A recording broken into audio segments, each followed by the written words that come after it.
the PDQ Live team with Jordan, Tara, JJ, Jake, Chase, me, the strange man in the equipment closet. It's PDQ Live.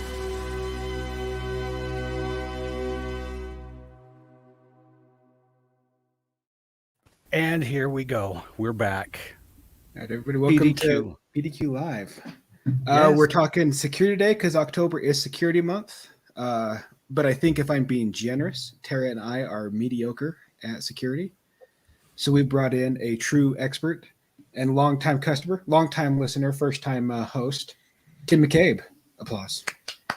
Hi, Tim. Thank you very much. Thank you so much for joining us, Tim.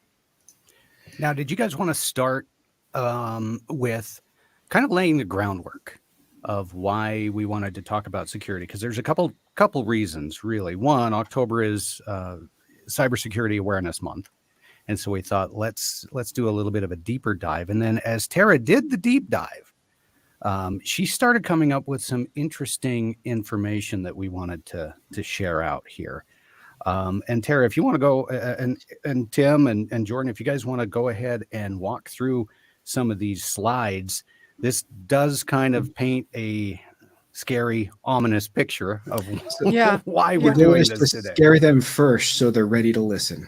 There you go. Go ahead. It's bleak. It's for sure bleak. You obviously know this, I'm sure, if you work in IT. Ransomware attacks are just getting worse and worse by the year, by the month, by the minute. So this chart just shows how it's increased by sector from 21 to 22. So currently education and actually government are the ones that are getting hit the most this year. But yeah, it's getting worse all the time. And this one just talks about the number of organizations that are actually paying the ransom and the amount of money that's being paid out. So 1.8 million in 2021. And that's to the average cost. And then it talks about if you pay the ransom, how much of your data you're actually getting back. So this one's kind of horrifying. And there, I found a whole bunch of different ones, a lot of different data saying if you pay this much, you get back. Very rarely do you get all of your data back, even if you pay. So that's kind of sobering. And then this one talks about the ways that you are going to be infected with ransomware. Far and above, the biggest one is spam, phishing emails, of course. And then lack of training is what leads to getting caught with the spam and phishing, followed by the weak passwords, the poor password management guidelines, and then malicious websites. So we're going to cover all that today. So I have questions on that one real quick. What's the difference between phishing email and user gullibility? That feels like there's some cross-pollination, but also I noticed the 4 top ones were all user error. There are, because that's your biggest vulnerability, right? You could have all the protection in the world. You could have the best firewall in the entire universe. You could have your network segmented to the best of your ability. And no matter what you do, the users are always going to be your weakest link. So we're going to focus a lot today on user training and making sure that they know what not to click on. And then this last one is the ransomware damage cost. And you can see it's bleak, very bleak. Indeed. So we're going to, before Tim kind of gets started, and he has a lot of great information, I want to talk about a couple things. In previous webcasts, we've talked a lot about disaster recovery, so we're going to skip that. We've talked a lot about backup recovery and following the 3-2-1 model and making your backups immutable, at least one of those immutable, preferably all. And then we've talked about the network segmentation. So we are presupposing that you already listened to us and you're like, yeah, we already did that. So Tim, I think let's start talking. First of all, my favorite thing that you said so far is doing the separate admin accounts. Do you want to maybe start us off with that? Yeah, so that's definitely a good place to start as far as your IT staff goes, or people that basically need elevated access for anything. Because as much as we would like to only have IT staff with the higher level access, there are some times where not as trained or seasoned, whether it's managers or whatever, can essentially get the access that they're needing just as of whatever reason. But so the method behind trying to secure yourself would be to have what I kind of refer as a puny account, or just a regular account that you log into your machine with, and if you're doing any internet browsing for research or whatever. And then you have an admin account of some sort that it can be somewhat similar to your regular name, or ideally it would be entirely different. Of course, it would use a different password than what you would use to log into with your other puny account.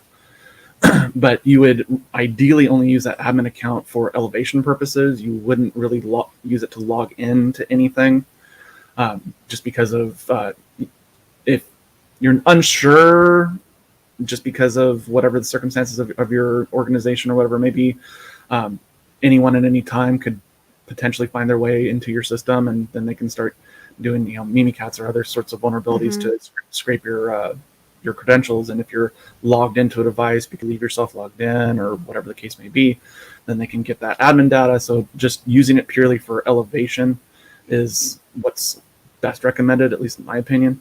But having at least 2 separate accounts.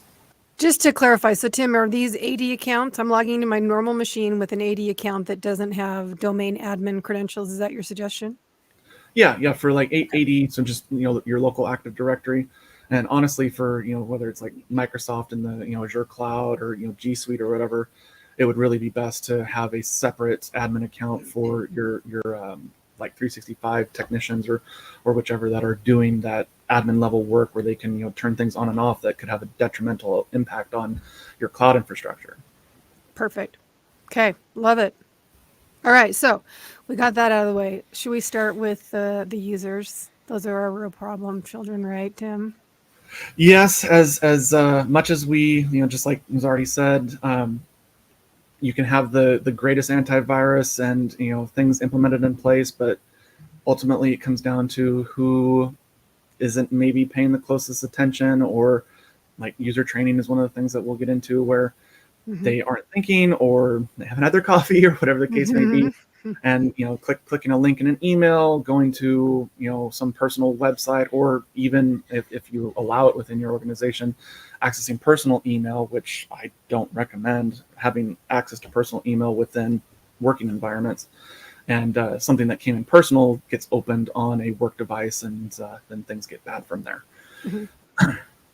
Okay, so what kind of training do you recommend for users? So first of all, how do you make them pay attention and listen and not just tune it out? That's probably the biggest question. It can be hard depending on, your specific clientele or whichever. What I've kind of found works best is to not necessarily overwhelm them with, a whole bunch of different varieties of IT security related stuff.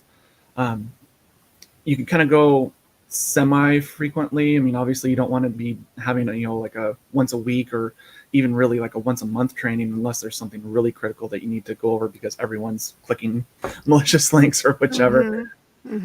But doing training that's a little more specific to one type of cybersecurity event of sorts, and having a video or slides or some, there's plenty of vendors that have training software options for something that you can put together or is pre-put together that you can then have your people go through watching a video, slideshows or whatever. And then at the end of it, you have to get 80% of the questions, whether it's 5 questions or 100 questions, you have to get a certain percentage right. Or otherwise you either can maybe take the test again, or you might get a little bit of additional training. It kind of comes down to how anyone would want to do that within their organization. Okay, so time-bound, measurable at regular intervals, and potentially hiring a third-party company to issue these tests. Yeah. Okay, cool. Yeah, especially even if you're small or big, I guess it depends on how big you are and how much you really keep stuff in house. having party for that, and I'm sure we'll get into some other things that are beneficial to have third-party monitoring. That's something that can be good, but it always depends on your circumstance. Mm-hmm. But Tim, as we know, I'm hilarious. It's been well established at this point. Mm-hmm. So I would just ignore all the trainings that come in. And then once the security team reached out to me, I'd say, oh, it just looks suspicious to me. I didn't want to click on a phishing email. So I was in the clear, and they thought that was so funny that they let me skate on all security trainings, obviously. Obviously. But now that our other guy, security guy, has quit, not because of me, obviously, we have a new one, and I'm starting the battle over again. I guess now that I actually have to take these trainings, how do you keep me from eventually tuning them out? Because I mean, I understand you can add some variation and everything, but is there anything you can do to actually keep them engaged? Because anything in any regular interval can become background noise. Yeah, and that's where, if you're doing it too frequently or there's just too much data, that's where you can really start to get a lot of tune out. And, people may just outright, if you have the testing phase of it at the end, they may just outright fail it because they don't care or whatever the case may be. Mm-hmm. So you don't want to necessarily go on with like full punishment, like, oh, you don't get to use your computer for today because of, whatever reason, or, like, probably it's best to start off slow and at least, whether you're talking directly with them or, if you're not over them as far as sort of a management level goes, talking with like their supervisor or whatever to, have a little discussion, especially if that person, they were given the training because they did something bad. Mm-hmm. Having the discussion either at that time or if they're maybe, what is it about the training or whatever that, you may not need processing, understanding or whatever. Yeah.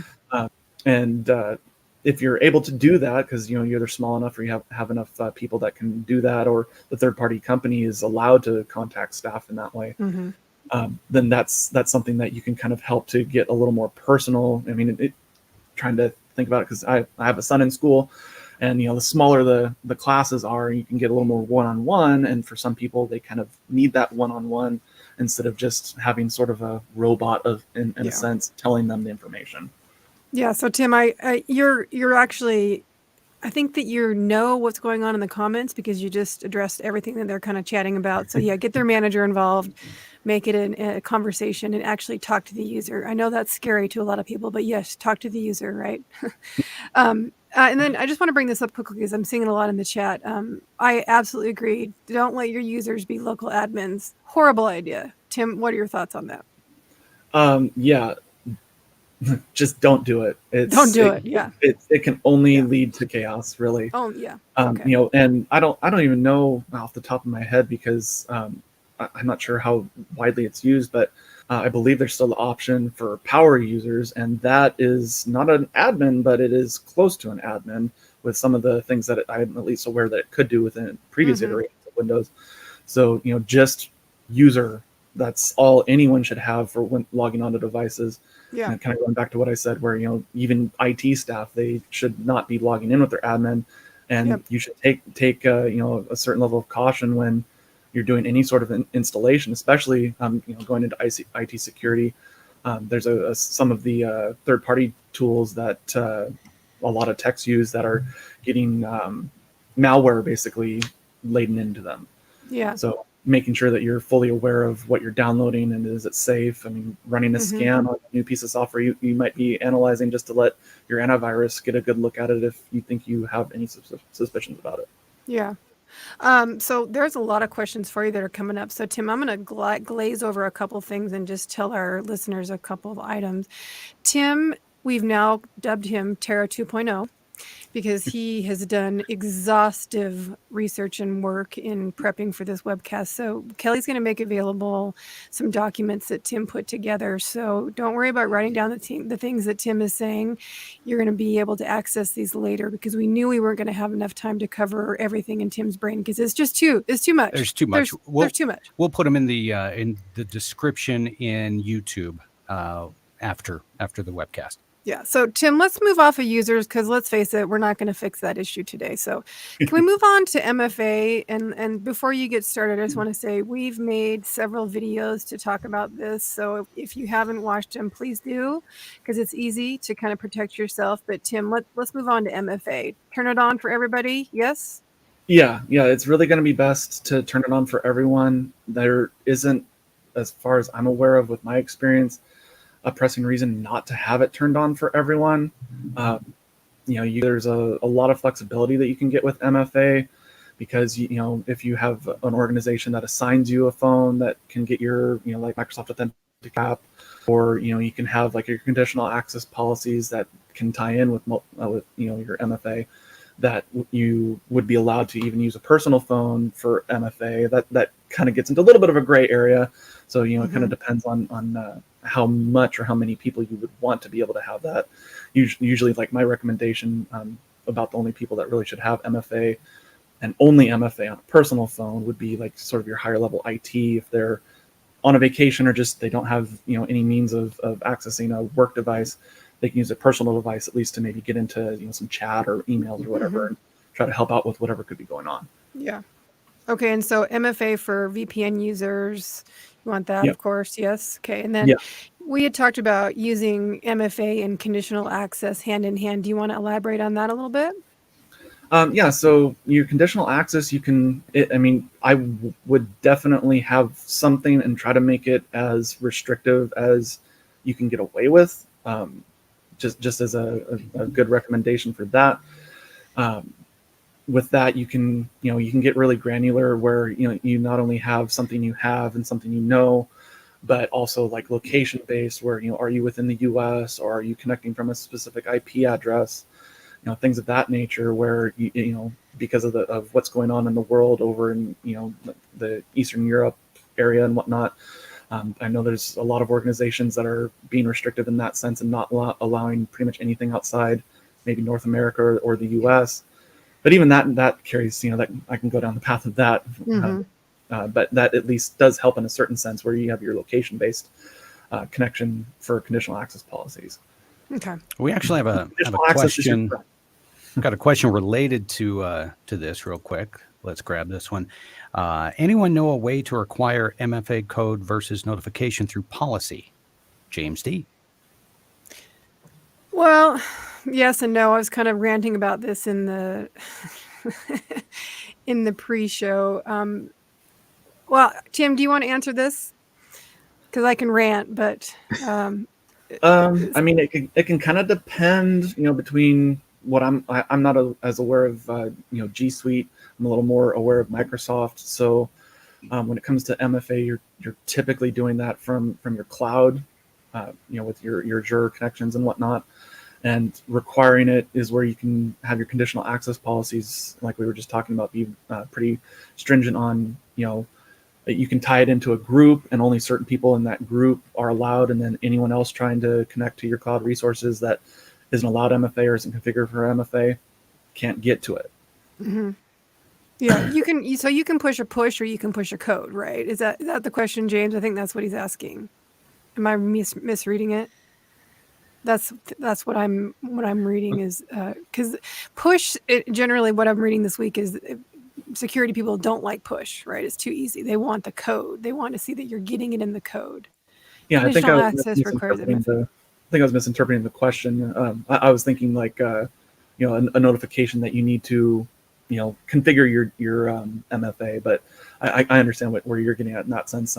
Code is going to be the way that you should go. He put in a follow-up. Conditional access requires MFA, but doesn't define the type of MFA. Yeah, so in 365, you can create a policy and define out the type of MFA, whether you want to push or you want to require the code. You can do it, actually. So it looks like it was a little bit of a both question. James D's clarifying. You can have it. I'm not sure where it is in the Azure settings specifically, but you can configure if you only want to have it do an OTP, or if you want to offer push or text messaging or email notifications. There's basically just little sliders in the multi-factor configuration in Azure that you can allow or disallow what you do or don't want to have them on. That smells like a video for Loki and I, Kelly. Okay. All right. So we'll work on that later. Okay. So now password complexity length. I'm going to throw this out really quick before you talk, Tim. 579 password attacks happen every second. That's 18 billion per year.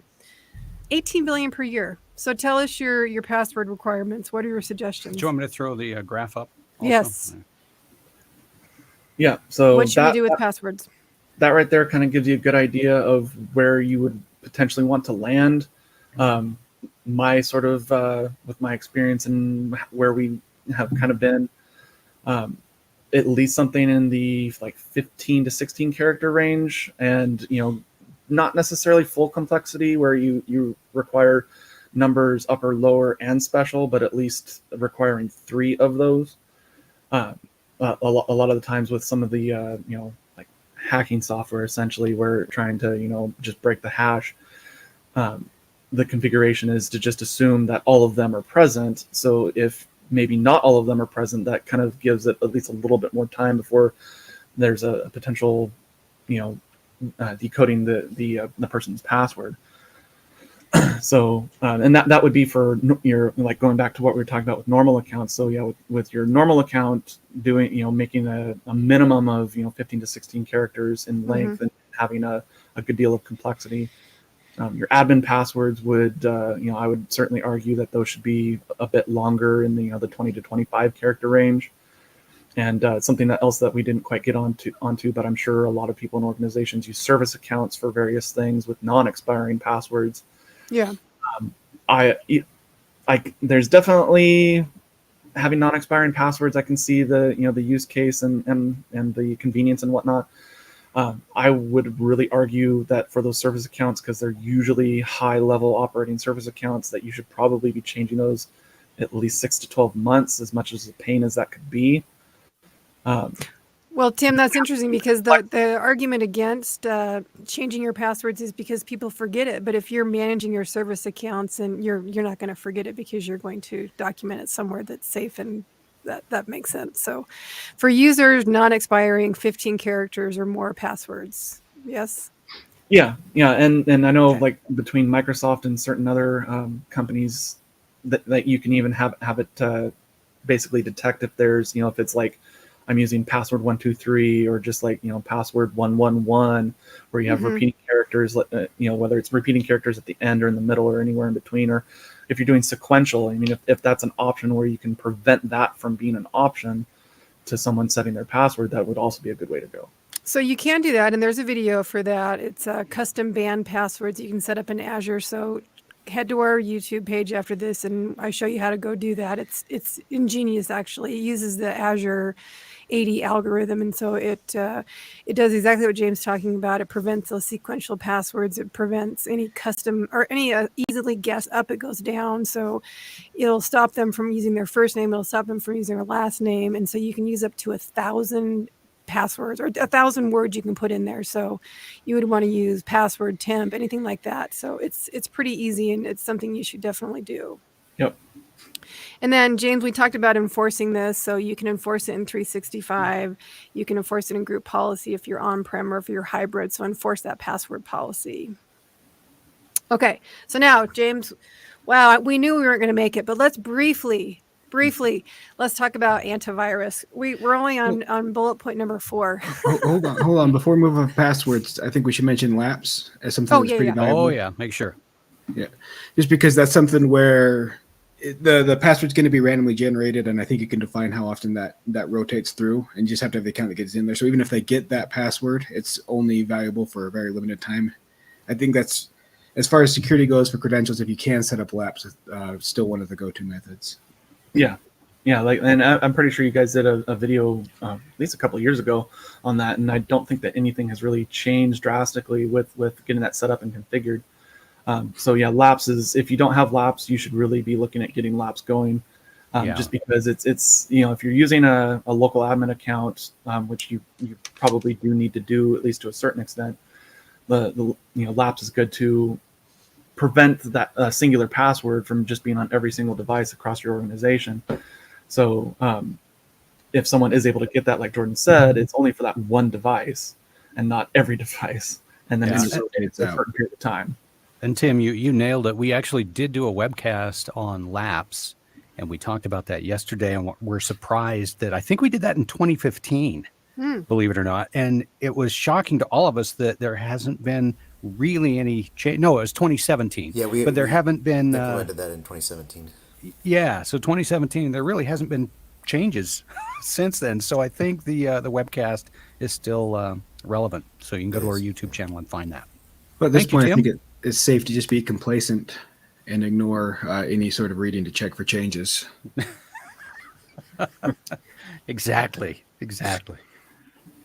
Hey Tim, really quick. I know we're not going to make it through, so I want to just tee some things up really quick. I know you recommended obviously watching your vulnerabilities, patch managing. We're going to use PDQ inventory to do that, right? We're going to schedule those updates. We're going to make sure we have all that taken care of with inventory. So we're going to be up to date as much as we possibly can. We're going to do reporting. Yes, that was a big thing for you. Yeah. Making use of the auto reports. That's one of the biggest things as I've moved into IT security. Using the auto reports, or just between auto reports and reporting is really useful, because things get busy, in just day-to-day IT, whether you're IT security or otherwise, and not necessarily always remembering to go in and just run the report and view things and look at it that way. Because typically you're getting alerts for, antivirus or any other things that could be on the IT security level. You're getting email alerts specifically. And so using auto reports to give you those emails, so that way you remember to, oh yeah, that's right, we got those reports. Let's look at that. Whether you're reviewing it and then getting in contact with basically sort of the lower level techs that do more of the hands-on work on your level 1, level 2. Disseminating it out to the managers, the other IT staff. The auto reports are really great for the IT security side of things. Okay. And then I really wanted you to talk about penetration testing, because I think what you said is genius. Do you mind just talking about that quickly? Yeah. There's definitely plenty of penetration testing vendors that you can interface with. I would recommend doing it at least once a year, twice a year, being more preferred, and switching it up. Basically, if you're doing it twice a year, go with one vendor at whatever point in the year that you choose to go with, and then 6 months or the following year, whichever, pick a different vendor, and then just kind of trade off, for however many years, and potentially after a few years, completely trade off to another set of vendors, because then you have a bigger potential to get more visibility into things that one vendor may not have caught, but the other vendor did. Yeah, I love that. Okay, so we're so running out of time, but can you quickly just give us 3 bullet points on what we're looking for antivirus? We want to have it. It's obviously a necessity. Tell us your top 3 things we're looking for in antivirus. Making sure that you have it configured well. Some of the things that kind of go along with it, like in some of our earlier discussion before today, like doing app blocker, like last week's podcast on PowerShell, kind of teaming that with your antivirus. But yeah, just making sure that you do have it well configured for not just reporting, but what types of things that you would want it to catch, because the antivirus kind of goes much deeper, and not just to the system, but kind of ties out into your email and whatnot as well, and making sure that it's scanning links or scanning attachments as they're coming in through your email clients. So configuration is definitely something to just kind of be cognizant of, especially with some of the vendors that add things and you maybe don't realize it. They'll either automatically turn some things on that you may not want, or they won't turn things on that you really do want. So just kind of keeping on top of what is changing with your antivirus, between whatever, if it's something that's cloud configured or server configurations for as the policies get pushed out to your clients. Okay, so web filtering, email filtering if possible. I'm going to suggest that I have to pay for that MTR, folks. I'm telling you, it will save your life. You'll be so happy the day you do it. If you have the funds, just do it. Let it be their problem. They'll call you when there's an actual problem. Yeah, and just because I know some of the acronyms can be lost on some people, but what Tara's getting at is basically just having a third-party company that you're getting the alert, so you at least kind of have an idea of what's going on, but it's more than likely a third-party company is going to be watching and actually doing some of the action. And then if it is really bad, then at that point they would more than likely contact you and say, hey, there's an issue going on, we need to have a larger discussion, or kind of however your agreement is set up with them. Yes, exactly. So we have so many questions. That's why I was trying to kind of wrap it up, because people want to talk to you. They want to talk to you, Tim. We got a couple. Let's dive into this one. I have another IT admin that is not comfortable with PDQ inventory scanning servers, since this needs to be a member of the local administrators group. How secure is it? Ed L. So we do have a document that breaks down the security. I'm actually trying to set up so I can actually comment in the chat so I can post it in there. That breaks down a lot of different security. But I would say, especially if you're using LAPS, you probably should be okay for using that for scanning the servers. Yeah, I can't log in to put that chat. I think I sent it to Kelly. If Kelly can throw it in there. Yes, if you're able to, scanning servers is definitely something you would want to do because they also need their patches for Windows or any software that you could have on there. And using LAPS is a great way to, you can have your service account that PDQ uses for scanning. If you are scanning your servers and your desktops, my recommendation would be to not have the same service account or whichever account you're using to do those scans be the same for both your servers and like your desktop clients. So separating that out would be a good place to go, but using LAPS is probably a better place to be. All right, I got the Jordan, link in there. I put it in Slack. I got up in chat though. Okay, I put one in there as well. Yes, Kelly, shall we make this speed round? Yeah, we'll make this a speed round. We've only got a couple more, but yeah. Do we only? Okay. No, go ahead. Let's see. How do you handle admin task on a laptop which is not connected via VPN to the network and the user has no admin rights? Marcel L.